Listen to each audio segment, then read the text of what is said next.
Oh, I'm not going through all that, Tanya.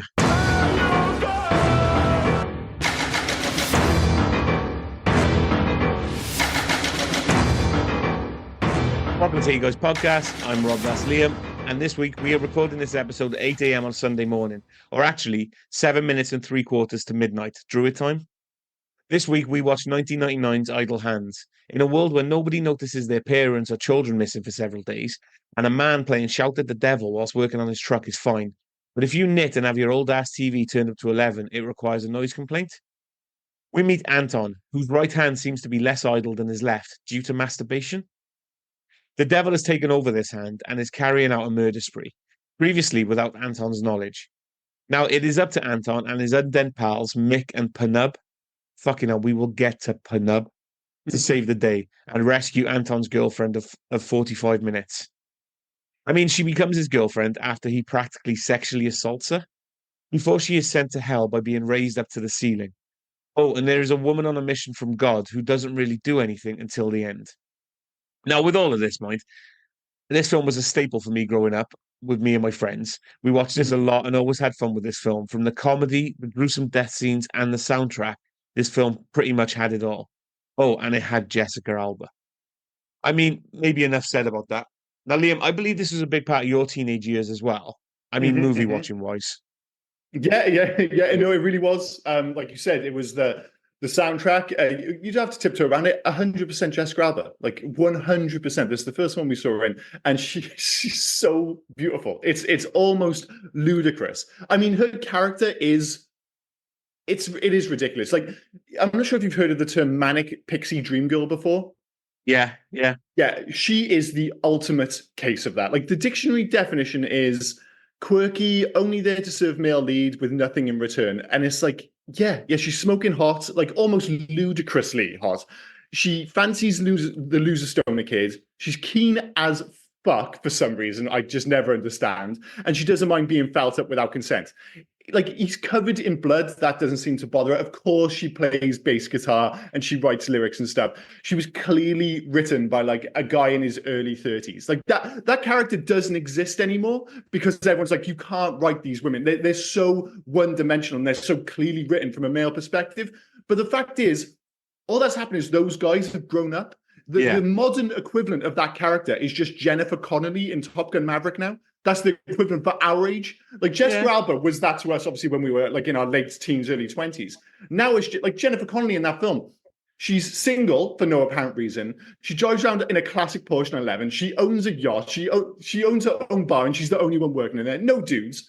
And she's got like no connections to anything. Yeah, she's like the grown-up equivalent of Jessica Alba's character. But going back and watching this, I'm almost like, I can't believe this character, but like made it to the screen. I mean, but there is a reason I was head over heels in love with her when I was 19 years old. I can maybe understand she's into it a bit when he violently grabs her ass.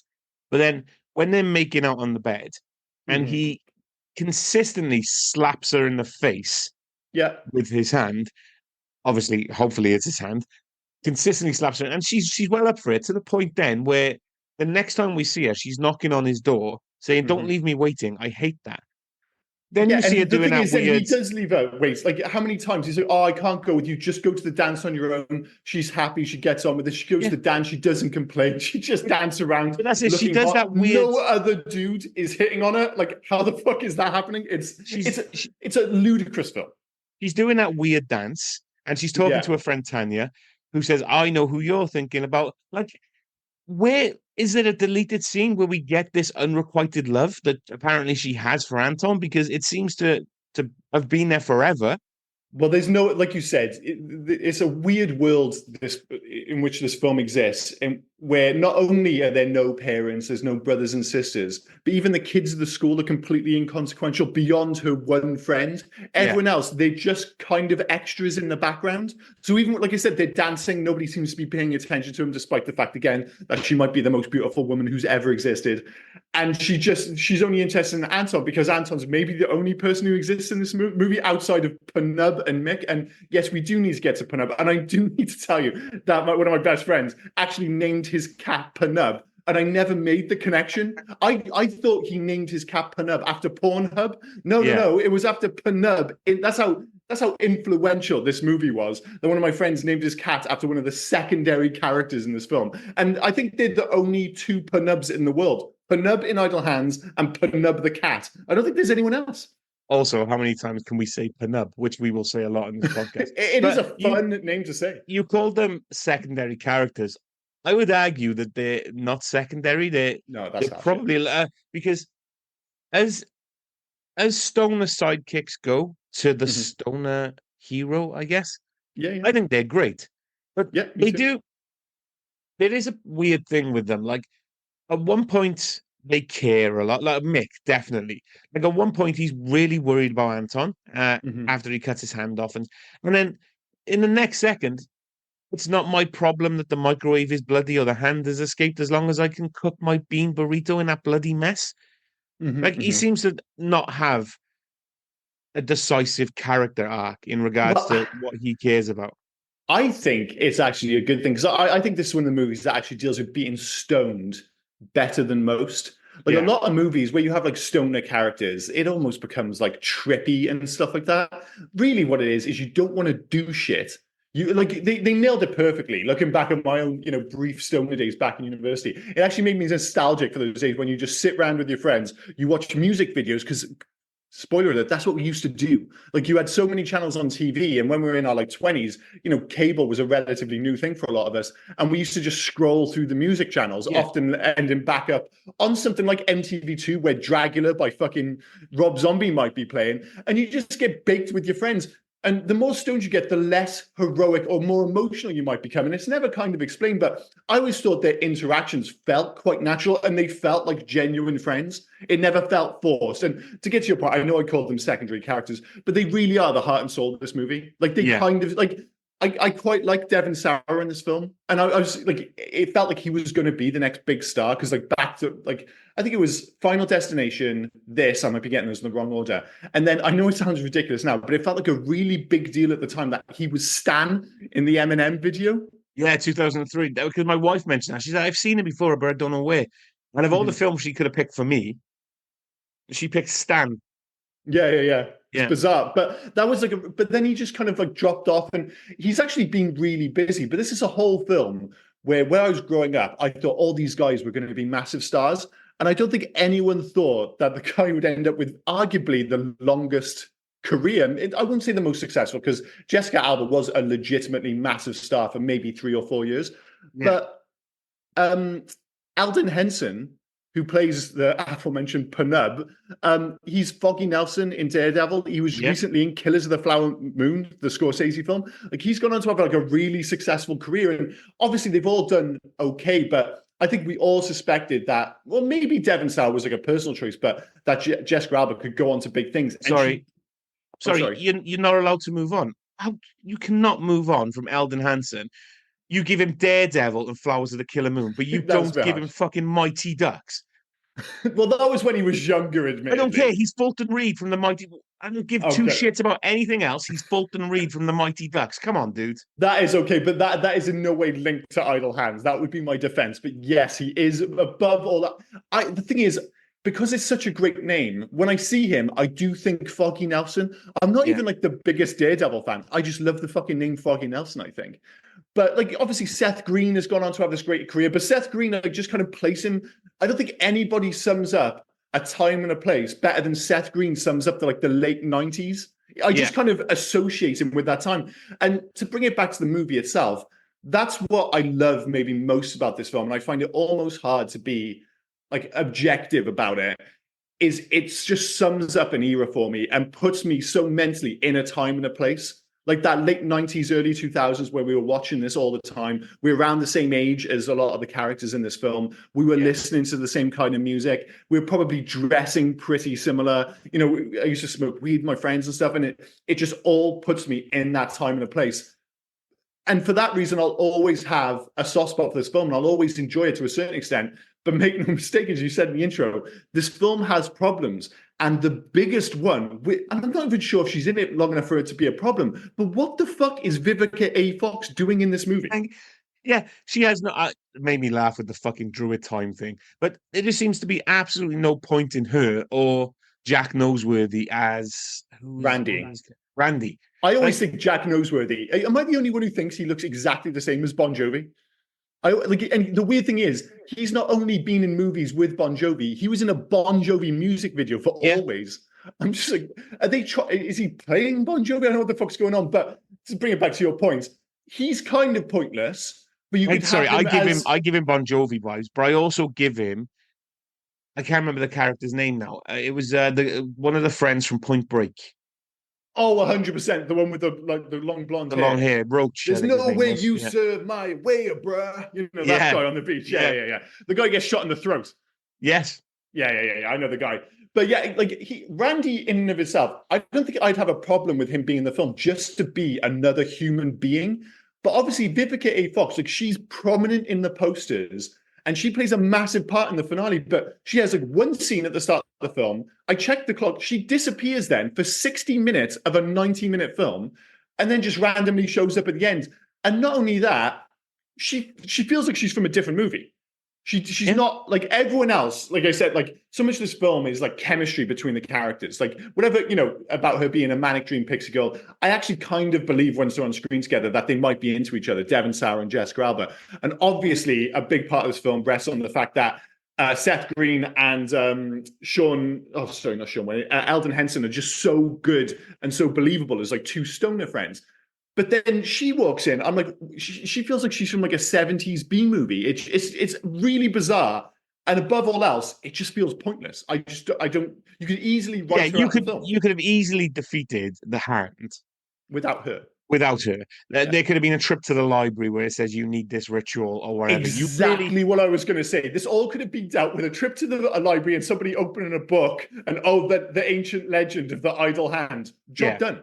Yeah, you really didn't need it. It was the weirdest thing ever. And that whole like druid time thing, which I can't get off.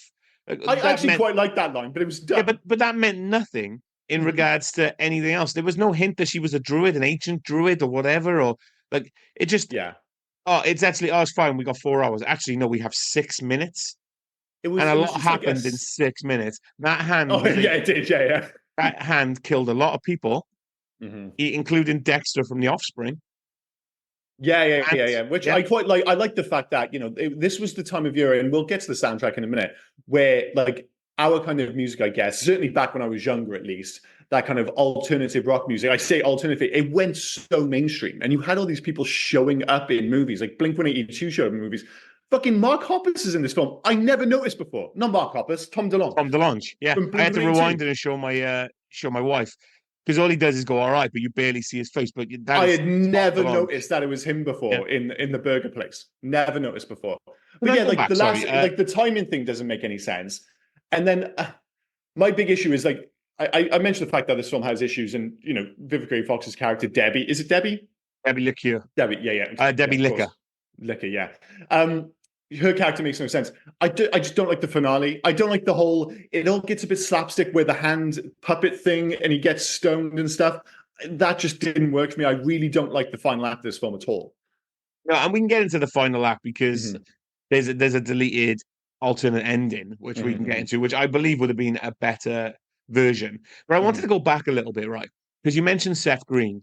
And he's doing quite a lot, and he's. Sorry, just a button very briefly. Did you know he was the voice of Howard the Duck in the Marvel films? I had no fucking idea. No idea. Sorry to butt in. That's okay. I just wanted to know how much grease, and I'm assuming it was grease from a car. How much grease they had to put in his hair to dye his hair black, because that looked wet and. But that was the look, wasn't it? Greasy and. That was the look, man. Late 90s, you'd have like that greasy, slick hair and stuff. But they made Penub the ginger then for some unknown reason. Like, yeah, because he's blonde, right? He's got an actual ginger. Yeah. I bet you, he was into that whole lot. I bet you his hair was just already black. I bet you he showed up on set with his hair black. I bet. Yeah, I wouldn't be surprised. Yeah. Dude, like he was playing that character in everything. Like going back to Scott in Austin Powers, where I'll always kind of think of Seth Green as being Scott from Austin Powers. He had that kind of look. Every single thing, he was playing the alternative, like, rock kid. So I have no doubt that he showed up on set and like, dude, I thought we fucking hired a ginger. Well, his hair is black, so it'll be easier to dye the blonde hairs kid ginger, I suppose. I don't know why we're so obsessed with having a ginger kid in this film, but we fucking are. But yeah, it was just very much the look for the time. Speaking of like the look, oh my God, the fact that he had a porn star t-shirt. Oh, the Yeah. nostalgia. But listen, The nostalgia. do you know what I really like going on about the clothes?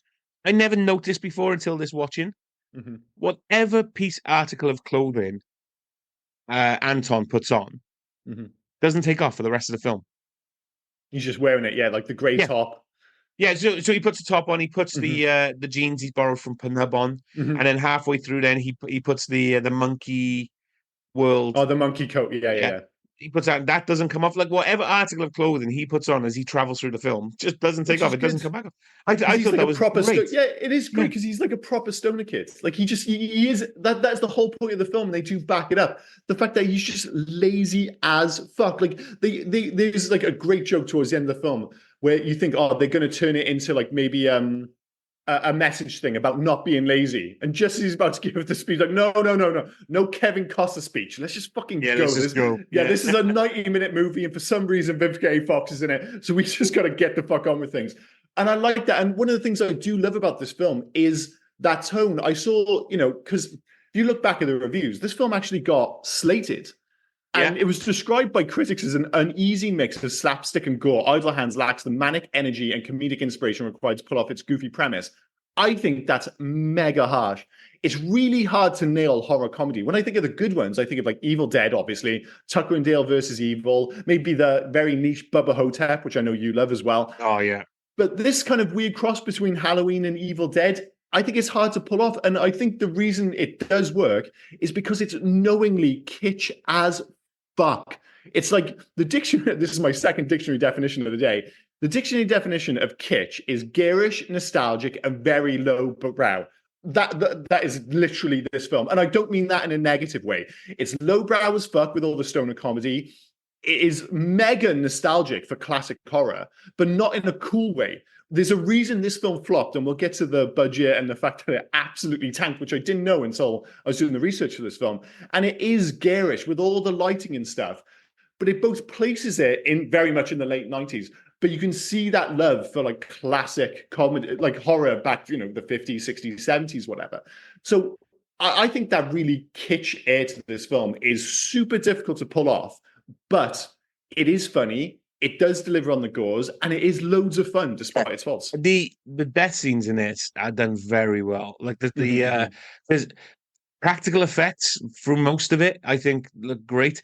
Yeah, Because you they can really see do. the special effects, like with Penub's head, when his head is not on his body, that starts to Mhm. look a little bit It's decent dated. though. But it's still good.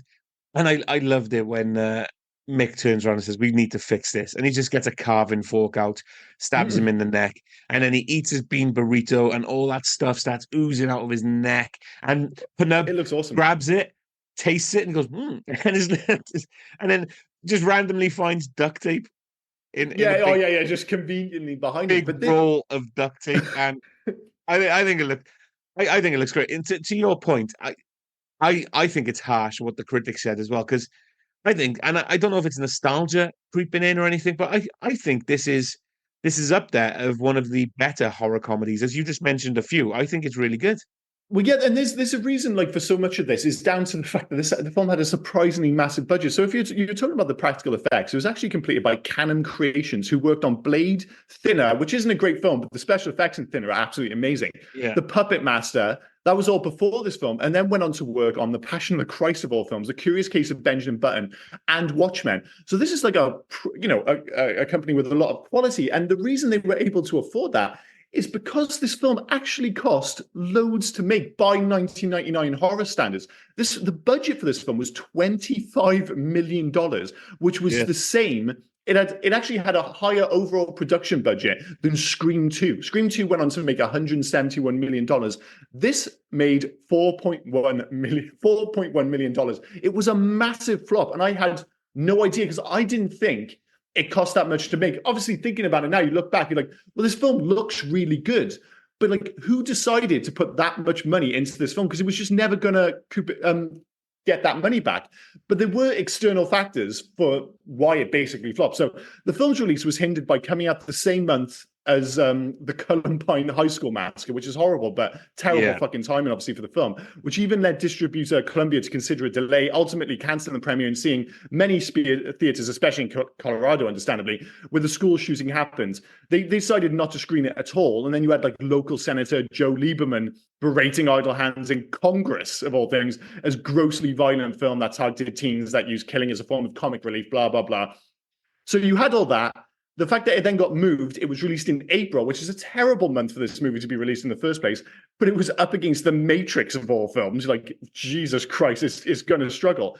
But then even on top of that, some argue that the marketing campaign was like far too limited. Like I mentioned the fact that the production budget was actually more than Scream 2, but it was always like a little bit too niche. And it was almost like they didn't know what to do with it, despite the fact that they put all this money into it. So it was a movie that was kind of doomed to fail at the box office. But it has become, despite the fact that we loved it at the time, it has become this cult classic, I think. You know, this film is still talked about nearly, and I'm going to take a breath here, 25 years since it was originally released. That really hurt. I think that one hurt maybe the most of these where we've done the maths. And I was like, I remember watching this when it came out so fucking clearly. And I was a kid, but I was an adult officially. Yeah, but I was like, that's what's 17, scary 18. is they were actually our age as well.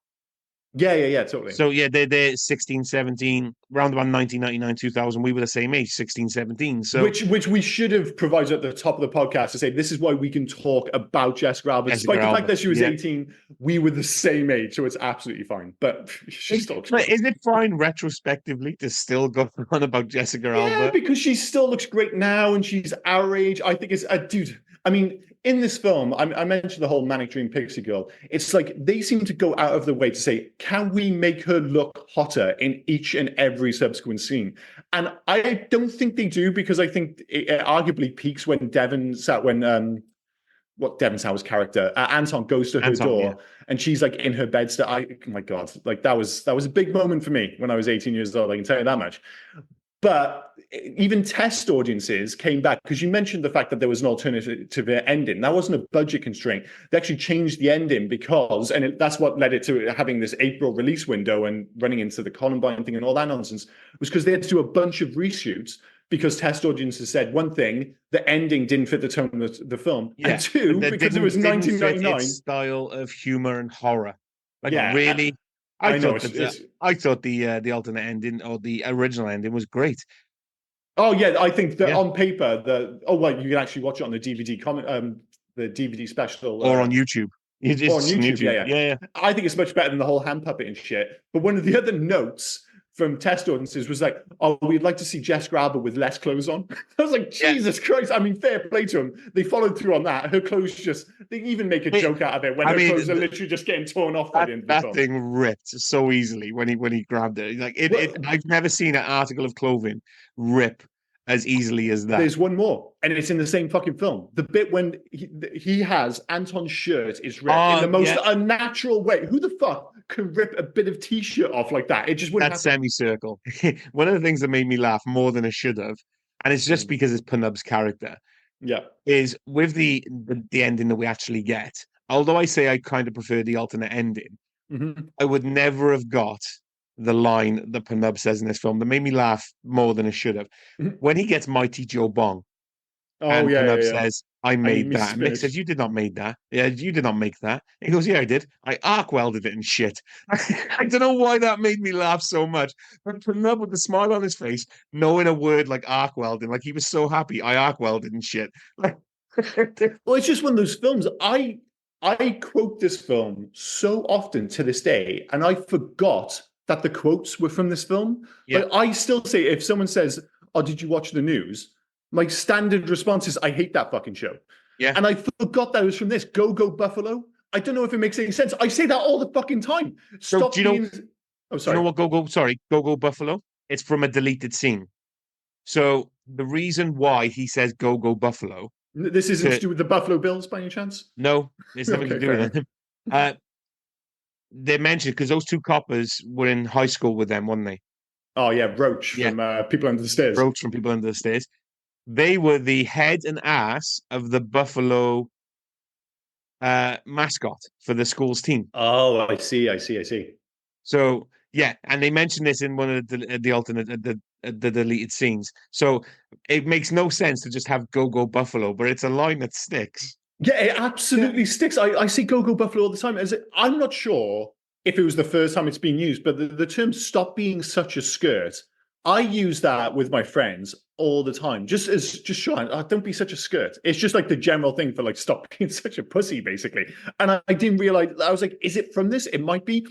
Even Randy has one of the great lines. I can't believe you cockblocked me like that. I thought we were birds. It's like all these lines I just forgot that were from this film. It's an incredibly quotable film, and it is, you know, it's kitsch, it's silly, but it is well written. It's largely well acted. As I said, the chemistry in this film goes a long way. The special effects hold up. I would argue it could maybe do with a few more kills.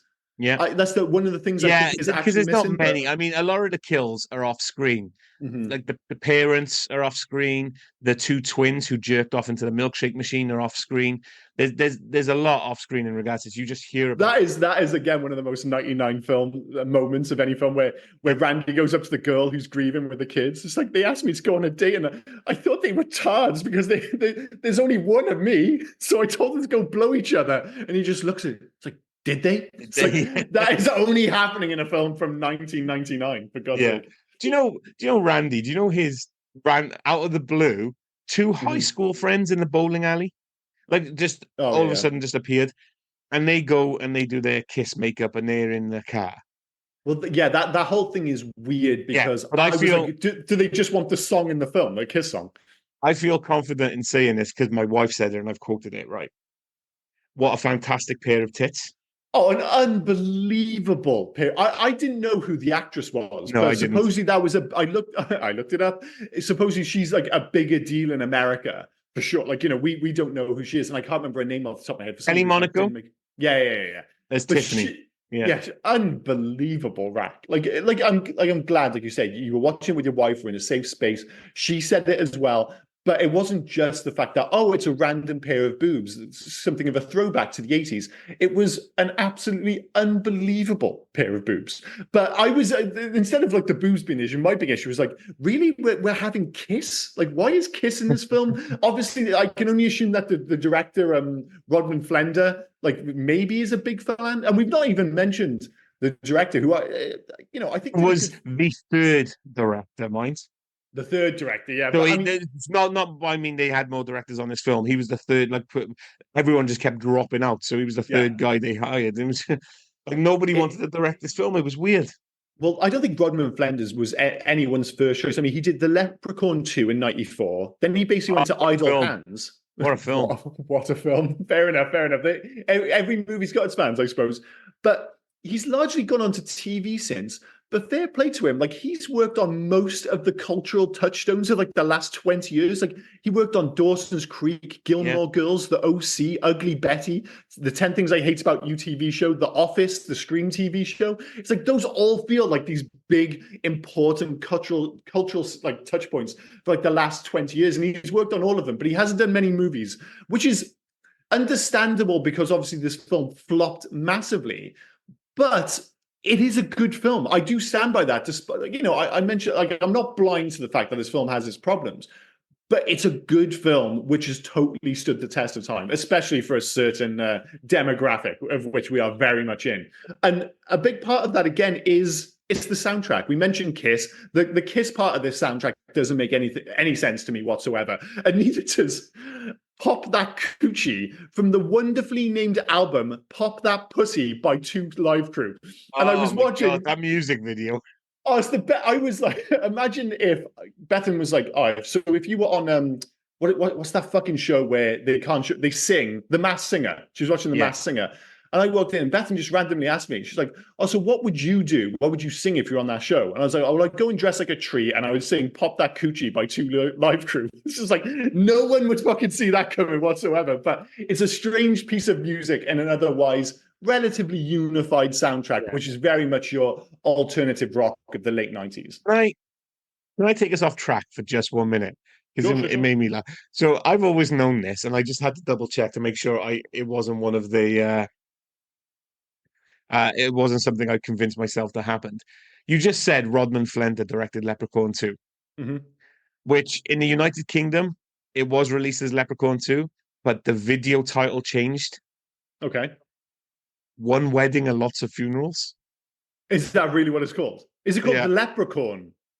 No, That it or was just that? released. It's now Leprechaun 2, but it was Okay. Yeah. originally released on the video title as One Wedding and Lots of Funerals. Oh my God, that is the ultimate opportunistic name change, isn't it? Yeah. That is really ridiculous. That only makes sense if you were watching it in 1992. Otherwise, you're like, wait, why isn't it called the fucking Leprechaun? It's like, Yeah. well, they were jumping on a very specific bandwagon from the time. Absolutely bizarre. I am also clearly not recording this podcast in a soundproof studio because I just had a text off my wife who literally can hear everything we're saying, obviously, because she just texted me Kelly McDonald, I think we said her name was, Mhm. a picture of her now, and she just said, they're still magnificent. She just sent me a picture of her boob saying they're still magnificent. They are, and God bless Yeah. your wife for doing that. Actually, I was a little concerned because I was shouting quite loudly about how magnificent her boobs were, and similar story. I was like, my wife's in the other room just saying, "What a fucking asshole!" And your heroic ride or die wife sends you a picture of her boobs during the podcast. God bless you, Cat. God fucking bless you, Cat. But to bring it back to the soundtrack, it's if you weren't there, it's easy to forget just how big, like, Or is it like Vietnam? You don't know, man. You weren't there. No, I like because rock music hasn't been, I would say, a mainstream thing literally since we were kids. And it is easy, that realization watching this film that this was 25 years ago now. I mean, to pull out there are Rob Zombie. there are grown men who were born 5 years after nu metal stopped even being a thing. And I think that's the important distinction to make is this was just before nu metal, and nu metal very much puts that music in a time and a place, the early 2000s, whereas there's a timelessness to the late 90s and the way it kind of was incorporated into the mainstream without it feeling gross. And it wasn't just movies like this, it was like the Tony Hawk soundtrack, even the Mission Impossible 2 soundtrack, which was nu metal, I'll give you that. But Crazy Taxi obviously had The Offspring in it. Yeah. Varsity Blues, remember that film with James Van Der Beek, and it had like My Hero. Remember from the that Foo film? Fighters? We will be doing that film. Oh, dude, I fucking love that. And that, in terms of like a mic drop moment, when My Hero by the Foo Fighters kicks in when they're coming out onto the field, I was like, that is just the most American football thing of all fucking time. Can we say some of these all songs? This music we love just suddenly became mainstream. Can we say some of these songs because they're fun? Peppy Rock by BTK, fucking Blood Clot by Rancid, Shout at the Devil by Motley Crue. You got Beheaded by Sublime, Offspring, Dragula by Rob Zombie. Yeah, pop that coochie of you already said, which is random. Infused by Blink-182. I want to be sedated. Ah, it's a great track. The only weird thing is, right, this movie's got tons of great tracks, but in terms of what made it actually onto the soundtrack is really weird. Like, I Want to Be Sedated is used in the movie, but it's not on the soundtrack. But Beheaded is, which isn't as good a song. Blood Clot by Rancid, it's in the movie, but it's not on the soundtrack.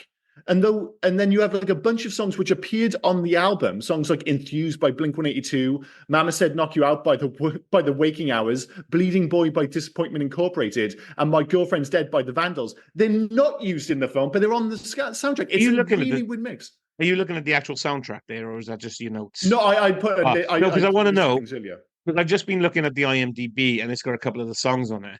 Now, it's a band called Zebrahead or Zebrahead. Yeah. I'm not sure how I meant to.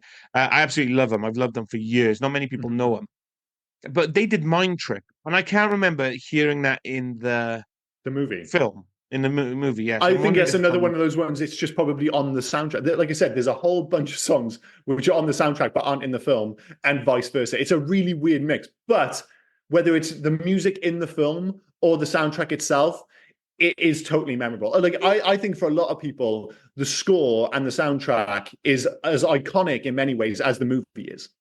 Yeah. You're checking now, definitely. No, I'm just seeing if I can get hold of the soundtrack to listen to it when we drive out. But this is definitely our era of music and our style of music. So I'm there are a couple of weird throwbacks which I didn't even get when I was young. Like we mentioned a couple of weeks ago when we did the Dogma podcast that they it referenced Crush Groove as being one of the ultimate deep cuts. Maybe it's more popular in America, but the fact that this movie references Red Shoe Diaries, the TV show with David Duchovny from like the mid 80s or early 90s, I can't remember exactly. That show went for like 5 years or whatever. It must have been the 90s.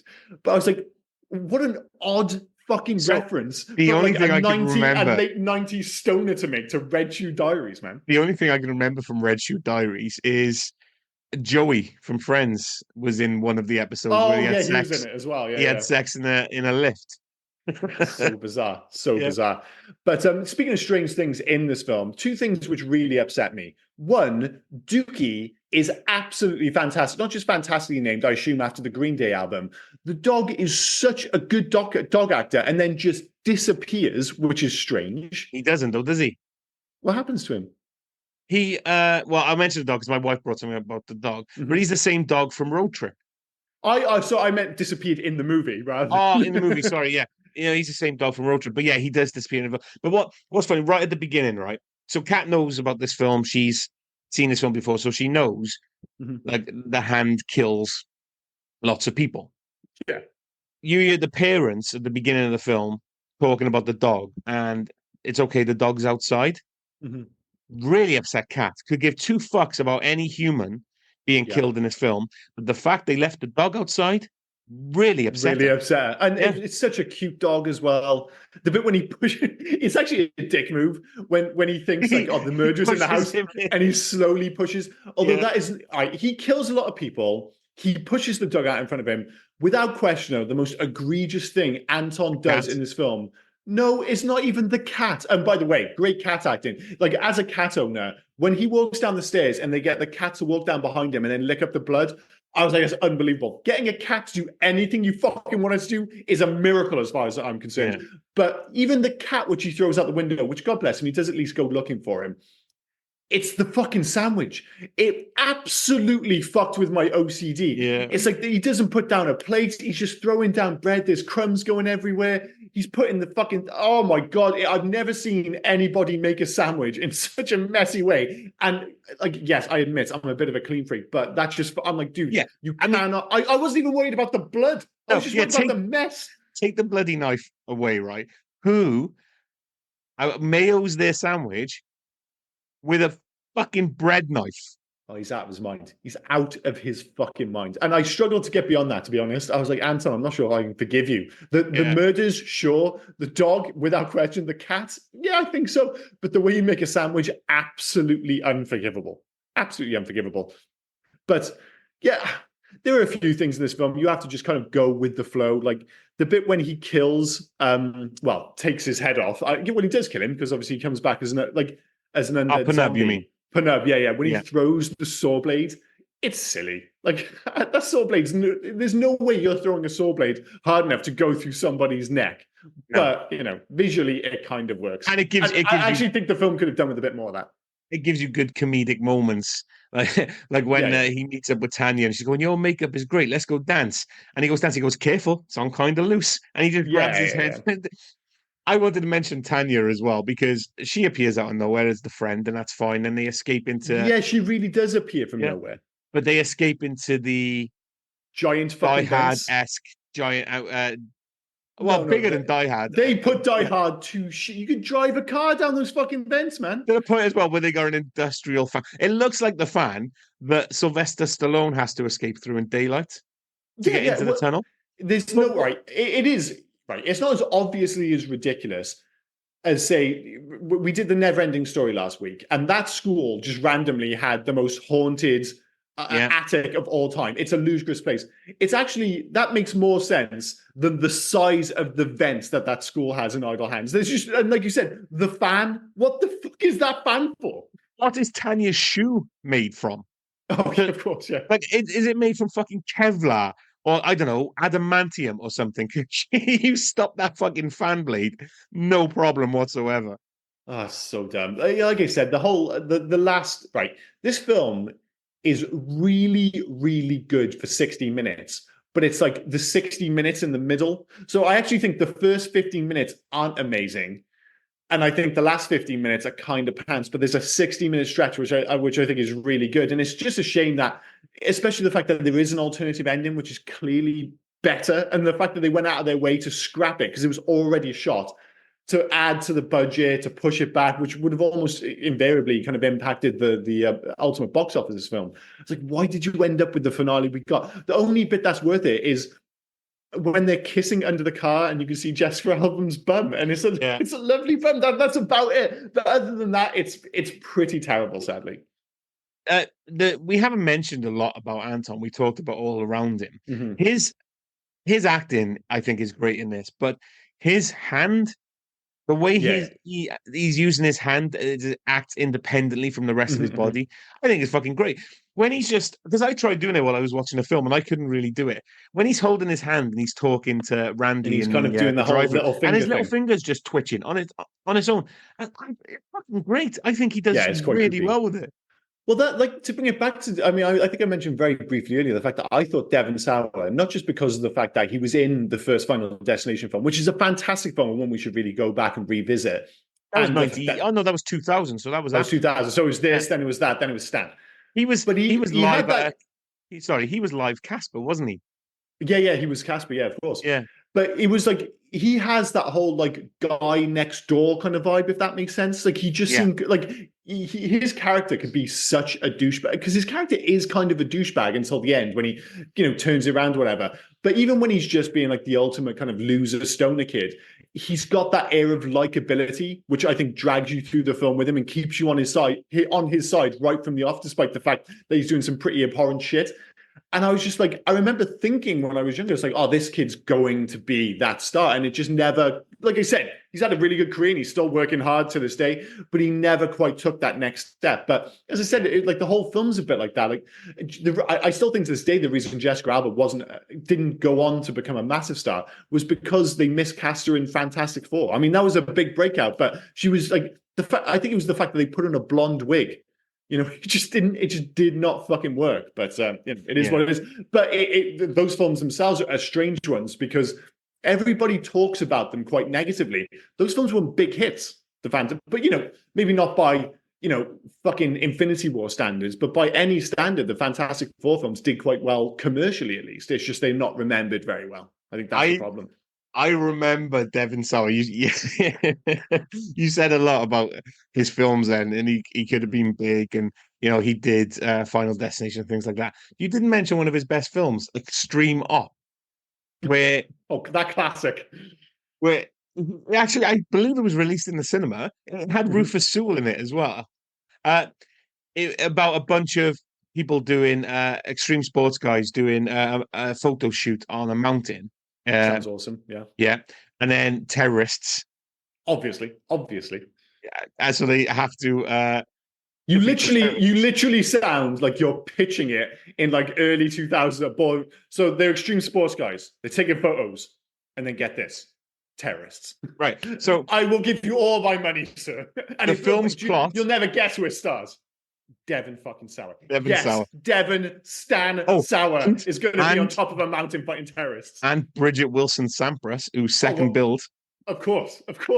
Right. So the film's plot revolves around a commercial director and 3 extreme sports enthusiasts who embark on their trip to the Alps for seasonal practice and stunt filming. Unbeknownst to them, they unknowingly film at the same location that serves as a hideout for Serbia's most wanted war criminal.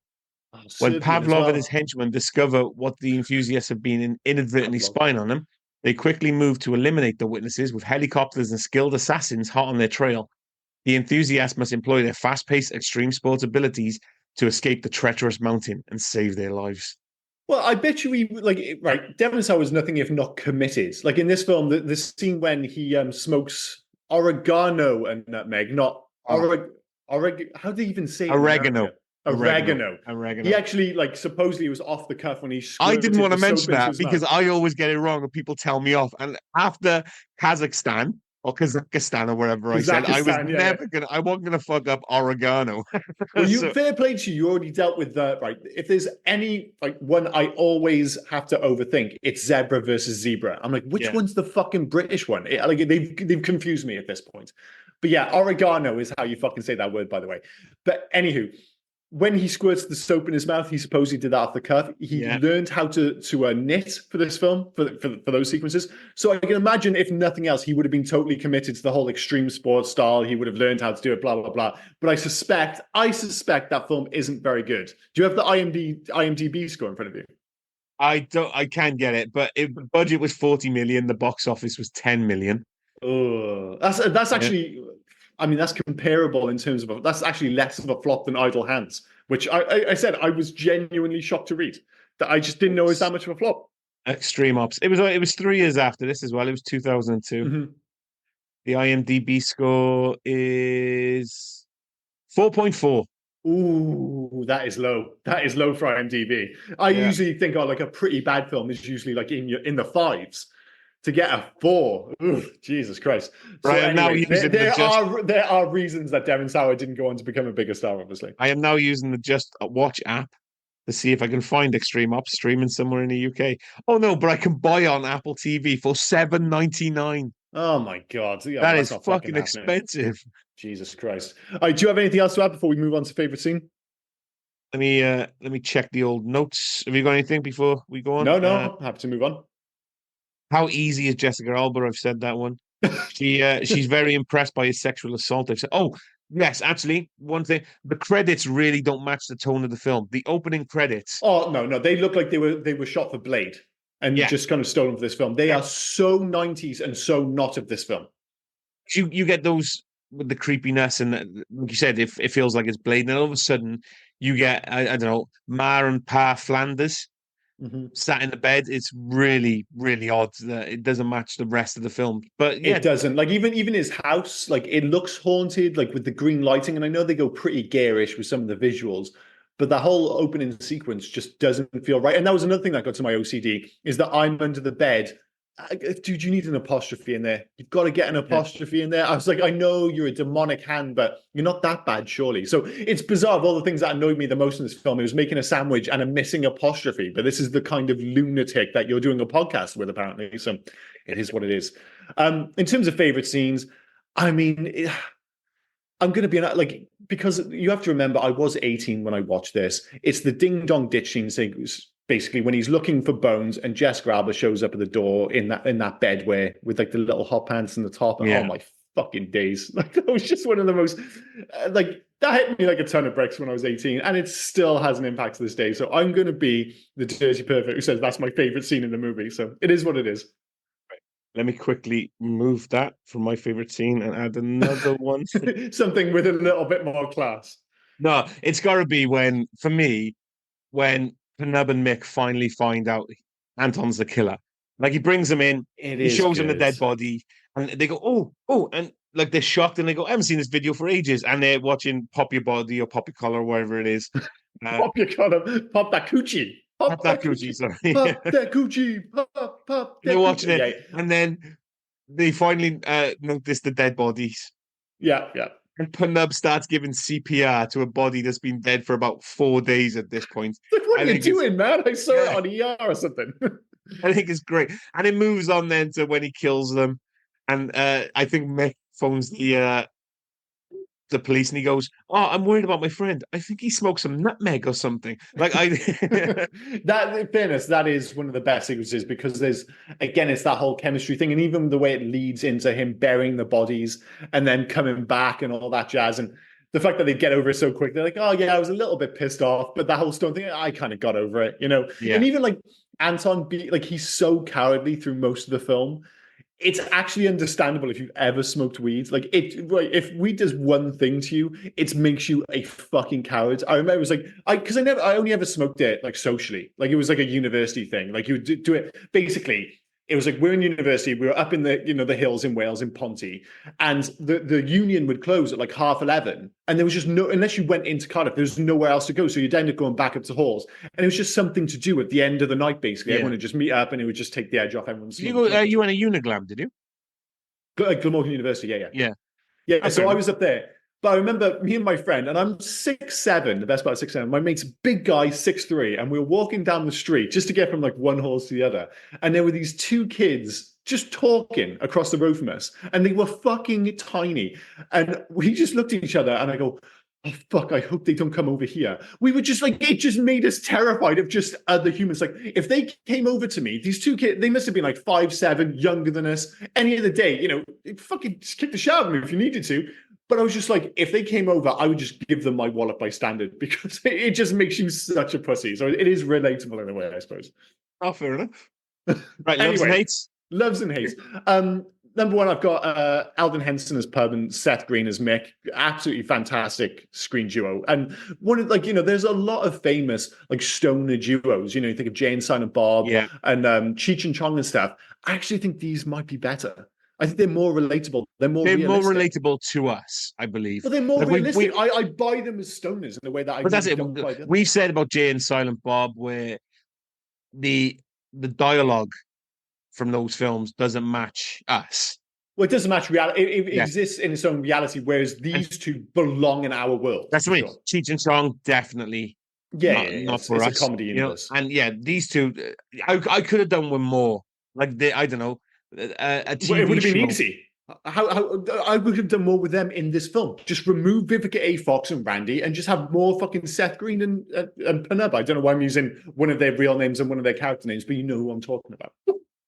Bonkers. Anyway, number two, the kitsch tone and unabashed love of basically cheesy horror tropes, which it really leans into. I think it totally makes the film. And three, the soundtrack is absolutely badass.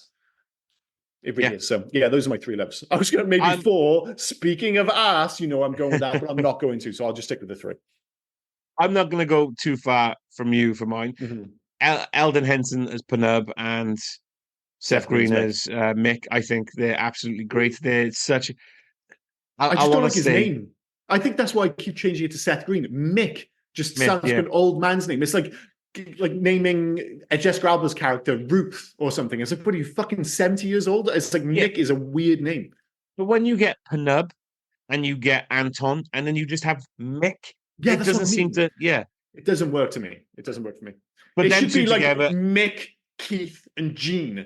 The kind of names you put together. If you've got weird ass things like Anton, which maybe isn't weird in America, but it sounds weird over here. Fucking Penub. Yeah, Mick is not the obvious third name in that triangle, that's for sure. For me, those two are great. I think they they steal the show when they're together, and I think they're really good for this. Secondly, I've got to say Anton, especially his "My Hand Is Possessed" acting. I think he is good. And as you said, Devon Sauer, he that was an acting choice. He squirted the washing up liquid into his mouth, and he the other thing as well, when he walked into I got it in fact somewhere, but when he walked into the bean in his living room, that was a choice he made as well. Just so his choice, he was committed to the physical comedy for sure. Yeah, he's good at this one, and the character of him as well, like any article of clothing he puts on. I don't know why that stuck with me so well, but I think that's. But again, really it speaks to the fact that they're committed to selling him as this kind of like stoner loser guy. Like, obviously he becomes slightly more heroic towards the end, but he's still wearing like shit clothes. He's still covered in blood. He never gets a glam up in this film. He always looks exactly what he is, like a lazy bum, basically. And 17-year-old me wants to say Jessica Alba, but I'm going to say the soundtrack. I think the soundtrack is absolutely great, and it is definitely one for me. So I'm a huge fan of that soundtrack.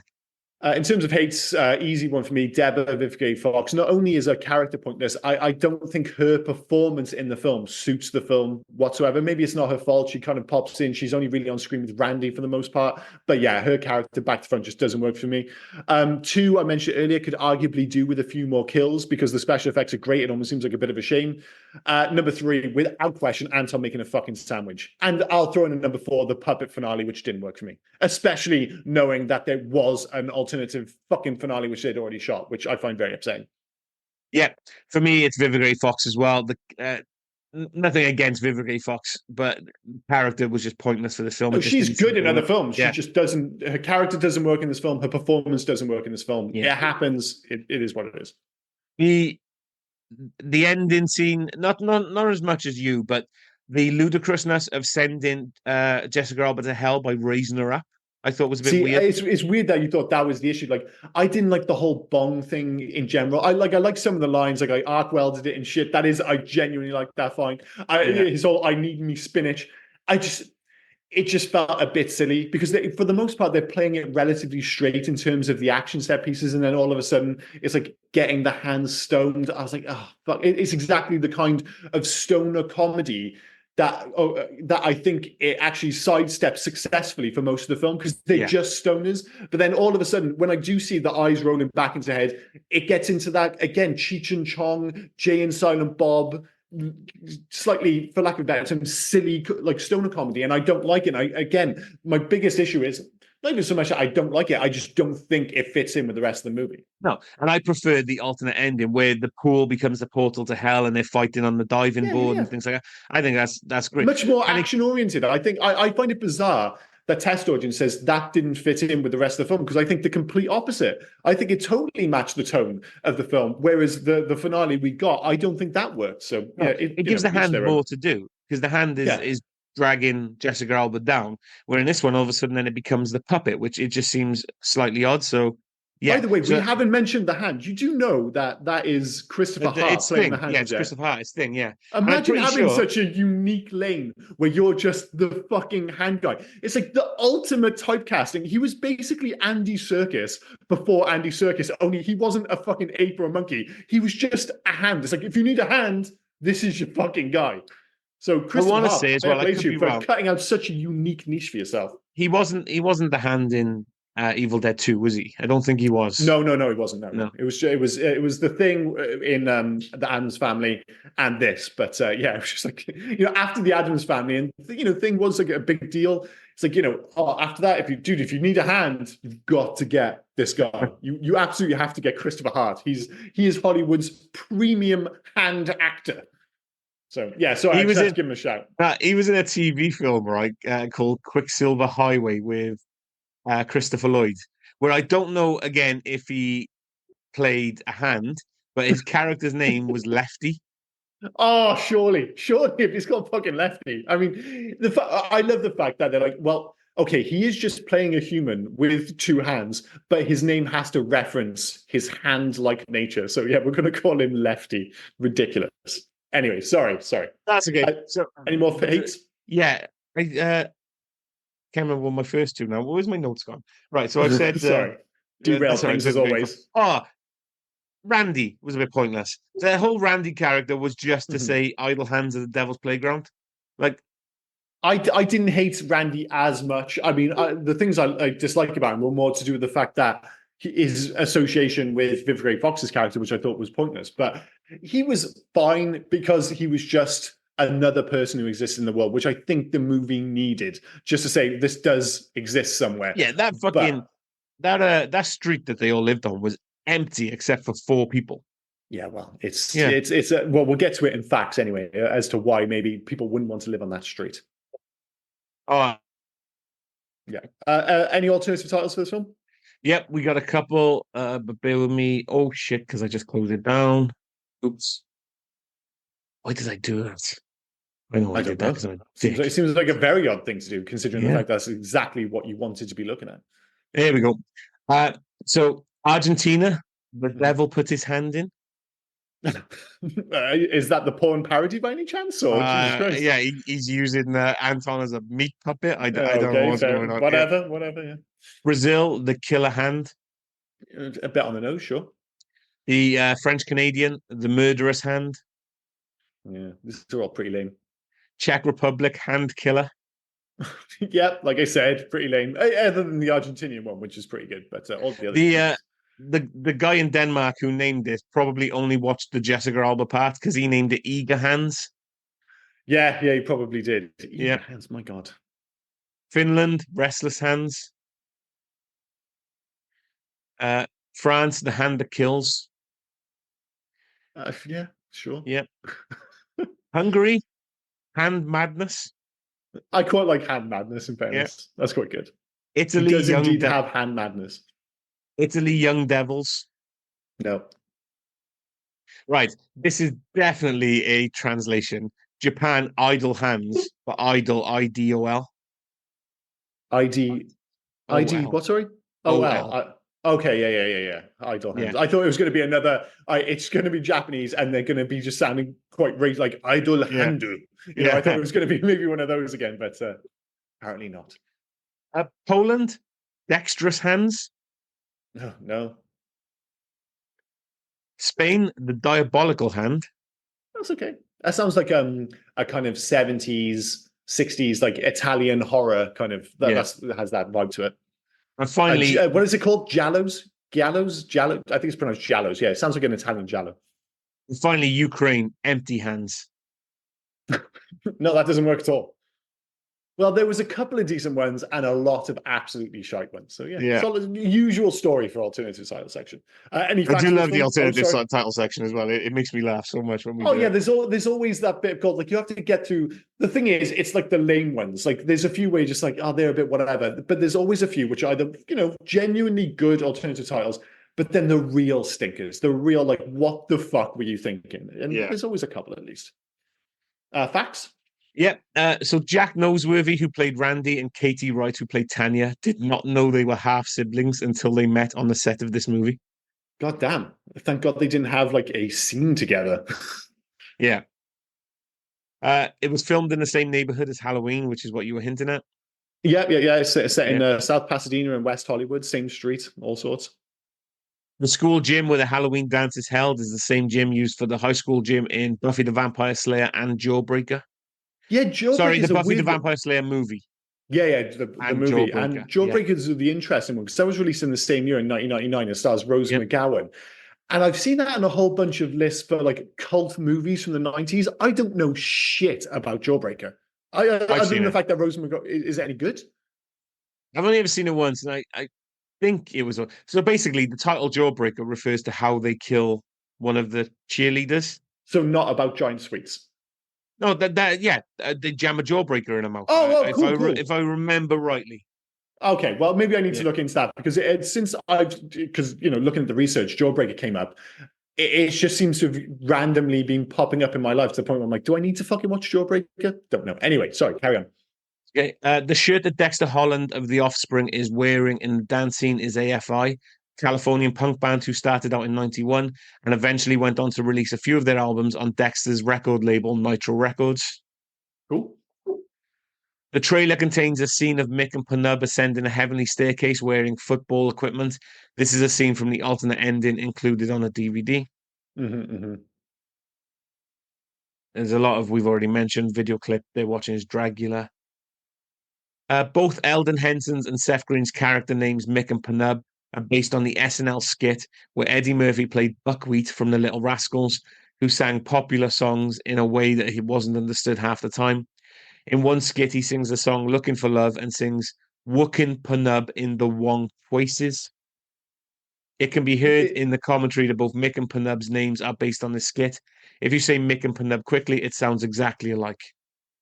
That's weird. I mean, it's such a deep cut, especially for us, where I know that was like the golden era for Saturday Night Live, and I am aware of like the whole buckwheat thing and stuff, but it just wasn't a thing in the UK, and it never has been Saturday Night Live. They've tried to even bring it over, show up on like ITV2 or some shit like that, and I don't know if it's just too American and too based on like current affairs or things that are going on over there. It's just never caught on. Like people are aware of it being a thing, but I don't know anyone who's ever like, oh yeah, I watch Saturday Night Live. It just doesn't happen. And certainly, like the big thing when it was really good, like, it's had eras like wrestling. There was that really like the Chevy Chase era going into the Bill Murray era, and then obviously with Eddie Murphy and such, and then lastly with like Adam Sandler and stuff. It just wasn't available when it was at its peak over here. So it's never had that attachment. So those references just don't work for a British audience at all. Devon Sawa's character is named after Anton LaVey, founder of the Church of Satan. Oh, that's pretty cool. Yep. The title is a literal take on the saying idle hands are the devil's playground, which derives from the Bible verse Proverbs 16:27 that begins, idle hands are the devil's workshop, meaning when there's nothing to do and too much free time, a person can wind up doing bad things. Randy has the same weeping Jesus tattoo as Mickey from Natural Born Killers. I'm not sure if that's necessary, to be honest. It's such different movies. I just don't see any connection there whatsoever. So Anton's parents are simply credited as mum and dad, but in the script their names are Norma and Gary. Well, the dad's been in so many. Was he the dad from what's it called?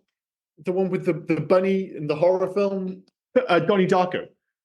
I don't think so. It was I thought maybe it was the same dad from Donnie Darko. I might be making Fred up 'cause Willett. yeah, I want to say Fred Willett. I might be making it up. So I don't want to derail things with just a silly throwaway comments, as I often do. But the dad has been in loads of films, and I just forgot to look it up because it was so early in the film.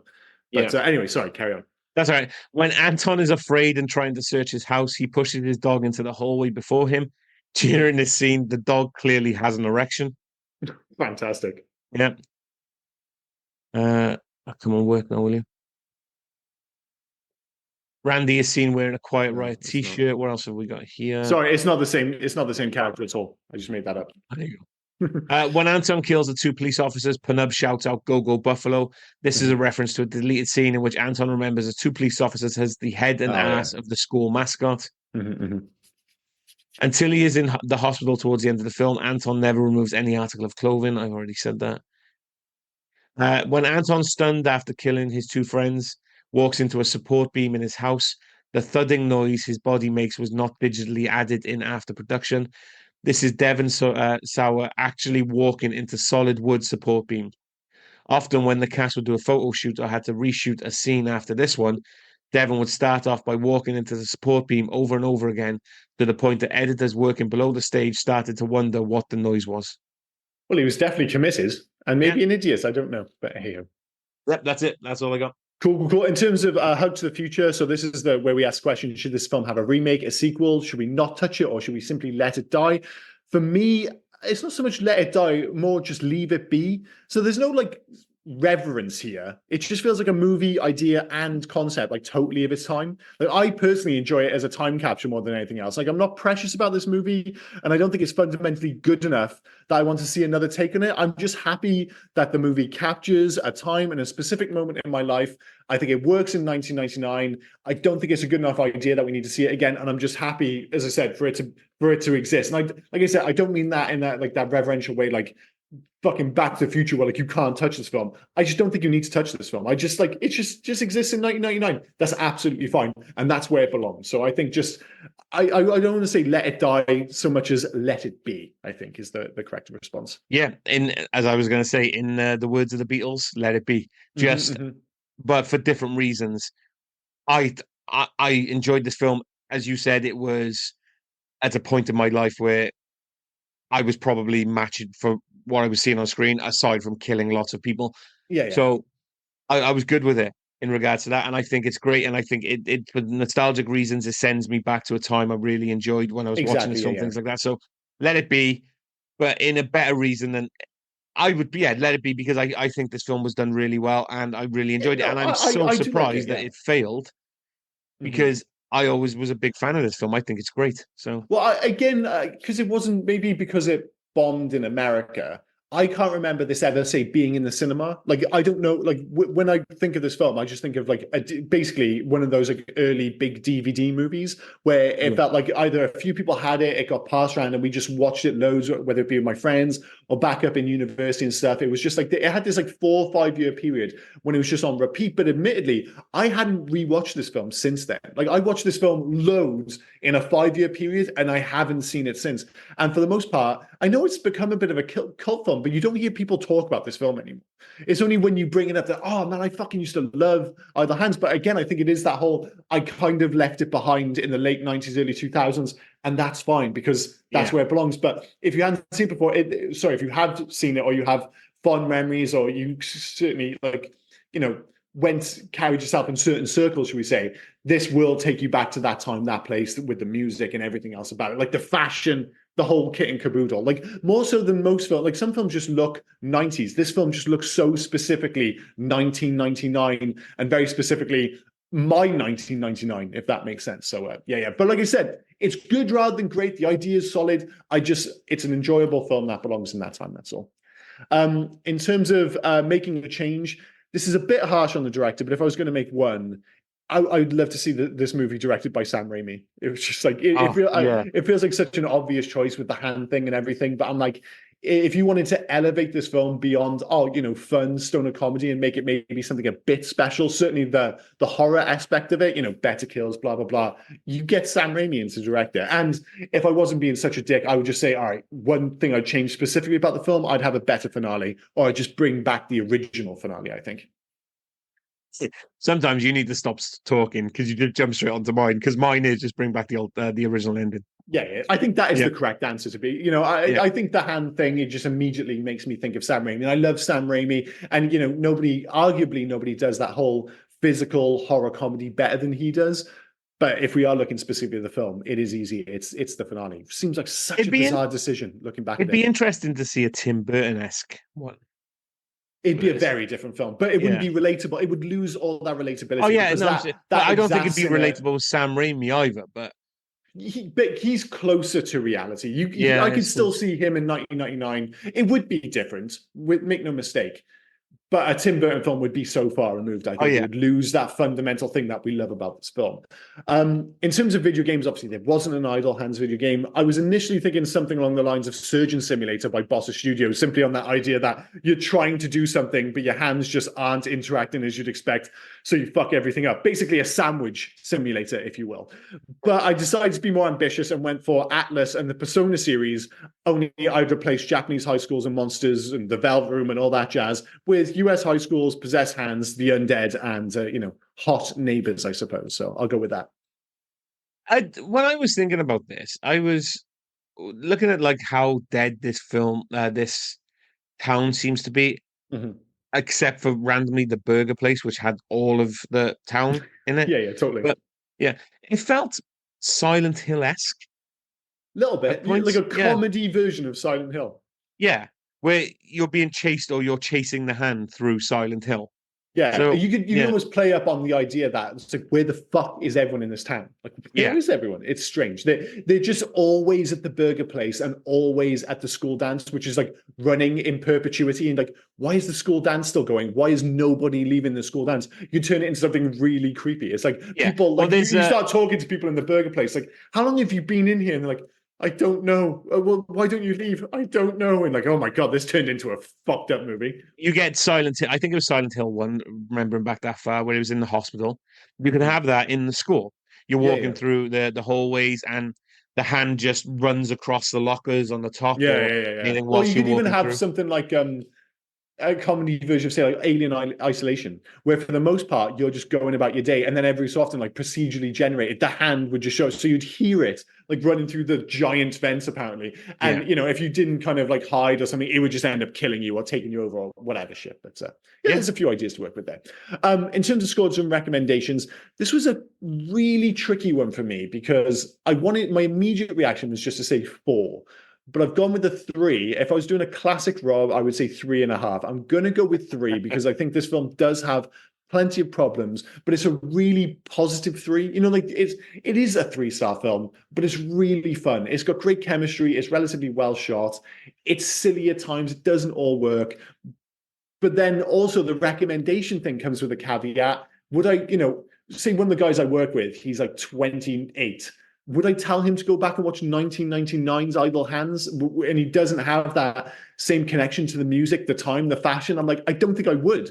If you grew up in, if you were born between 1980 and 1985, I'm telling you to go back and watch this film. But otherwise, perhaps not. I don't know. I'm borderline on both. Sorry, very non-committal. I'm hoping you can come in and give a solid fucking answer here, dude. Yeah, I'm going to give you a solid answer. Nostalgia took over, and it's a 4. It is a 4. I'm not doing one of those things where I thought with my head and my heart, blah blah blah, yada yada. It's a 4. I thoroughly enjoyed the rewatch of this. I had a great time again, and I will have a great time again watching it in the future if I ever come across it for other purposes than the podcast. Whether in regards to recommendations, I have recommended it in the past. I will recommend it again. Probably it's fun to watch. It's nostalgic as fuck. If you like the music, if you like that style of comedy horror. It's a great watch. So yeah, I think I was just getting freaked out because I was giving out too many 4s. Although last week I did give out a 3, I think. No, we gave out a 4 last week. Oh, did we? I gave a 3 for Never Ending Story. 3. Sorry, yeah. Yeah. So maybe I'm just trying to get into the 3 zone. I'll stick with 3, but I actually think you might be right, which is both. I don't know if that makes any sense.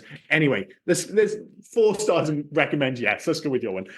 In terms of next week, this is an interesting one. Basically, I don't think I've ever seen a Steven Seagal movie. I've seen Executive Decision, but I don't think does that count as a Steven Seagal film? Yeah, he's built on it. Whether or not, I mean, But and spoilers for people who haven't seen Executive Decision, whether or not it's 1996 the is an fact that, Executive Decision. yeah, he disappears after what, 15 or 20 minutes of this film. It's Yeah, probably that's a the thing. good It's thing a for it's a Kurt Seagal, but Russell film. It's a Kurt Russell film, despite the fact that he's on the poster. They basically went for it's like the action movie equivalent of Scream, where Drew Barrymore is on the poster, but she gets killed off in the first 5-10 minutes. And the same thing happens in an Executive Decision. It's like, oh, this is a Steven Seagal film. It never worked because Steven Seagal wasn't quite the same star, but even by 1996. But he gets killed off. And it does come as a bit of a surprise very early in the film. So I don't actually count Executive Decision as okay. a Steven Seagal film. I'm really shocked you as an action fan saying you've never seen a Seagal film Mm-hmm. and you've seen like Van Damme and all those Yeah. other things. He So I falls have under to ask. bizarrely, same with like Chuck Norris. I've never seen a Chuck Norris film. So I have to ask, of all the films from early 90s, maybe late 80s that you could have picked, are we gonna go On Deadly Ground? Are we gonna go Nico, Hard to Kill, Under No, Siege, Siege 2? it's Under Siege. It has to be Under Siege. Like that's the one. Part of it is because basically I noticed that it's on Disney Plus, and that's got what got me thinking about this. Yeah. But Under Siege, like it had a big budget, it's got a proper director, it's got Tommy Lee Jones. I'm like, all right, if I'm going to enjoy a Steven Seagal film, it's probably going to be Under Siege. And it was famous because look, he's the cook, but he ends up fucking killing him. It is very much Die Hard on a boat, make no fucking mistake. But there's enough there that it might well be objectively still a good film, rather than. And don't be wrong, I know some of his other films, like you're saying, Nico's got an alternative title, hasn't it, in America? Above the Law, I think it's Above called. the Law, yeah. It's like Nico : Above the Law, whatever. It's one of those weird, confusing ones where nobody knows what it's actually called. But I think this is the obvious place to start for me, at least. So I'm going to start with Under Siege, and I think this might lead to more Steven Seagal films on the podcast in the future. It will. So yeah, but I want to start here. Partly just because it's got fucking Tommy Lee Jones in it. Jesus Christ. 2 things I want to say. The first one is if you enjoyed the scene where they were dressed up as Kiss in the car for obvious reasons that my wife enjoyed it.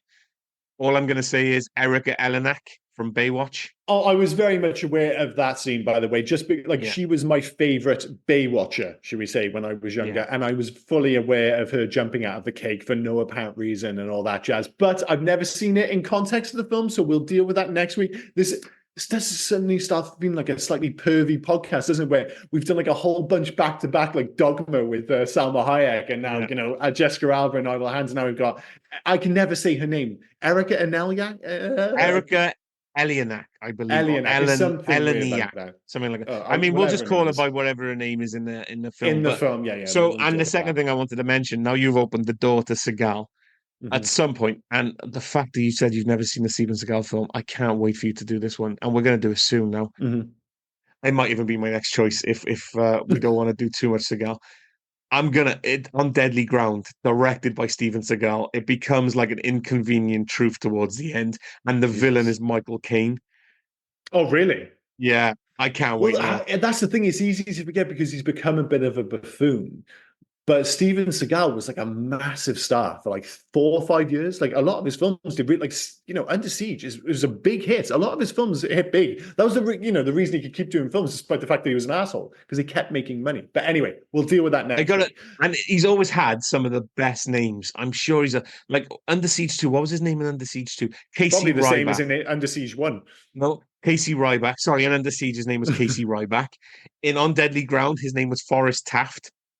That's a pretty cool fucking name, actually. Yeah. That is pretty cool. See, there's loads to look forward to. So yeah, this has been Either Hands. Do join us next week for Under Siege. What a weird pivot for us. Do you have anything else to add before we wrap the shit up? Yeah, just a quick comment from last week where we did the Never Ending Story.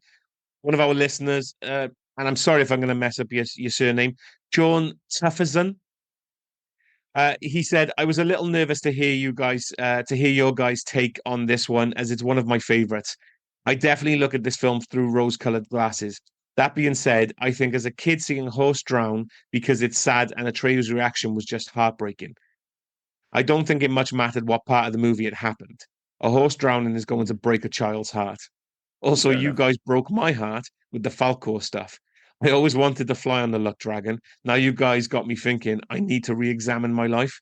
Great pod as usual, fellas. Well, yeah, I mean, Falcor, I didn't want to say it, but definitely a sex offender. There's just no two ways about Yeah. it. And I can understand the whole horse death scene having a massive impact at you when you're younger. But I stand by the fact that the scene was fantastic in and of itself, very impactful. But I just wasn't given a reason to give a shit about that horse. Yeah. I'm glad. I'm glad you can understand from other point of views because I can't. The fucking horse was pointless.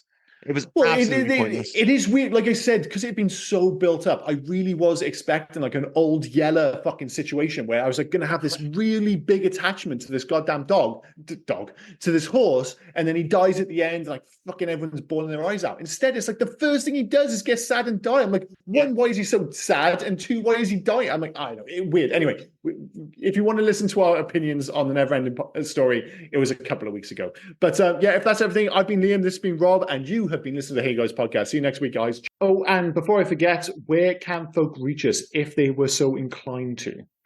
Well, you can actually reach us on Hey You Guys 80s at Facebook, Instagram, and on Twitter. But if you want to send us a mail, do heyyouguys80s@gmail.com. Send us in your recommendations. Send us in your thoughts about any of the episodes. Just literally talk to us. We'll have a one-sided talk with you on the podcast. Yeah. We're nice folk. Get in touch. But no, cheers, guys. Bye-bye. Cheers, guys. Bye now.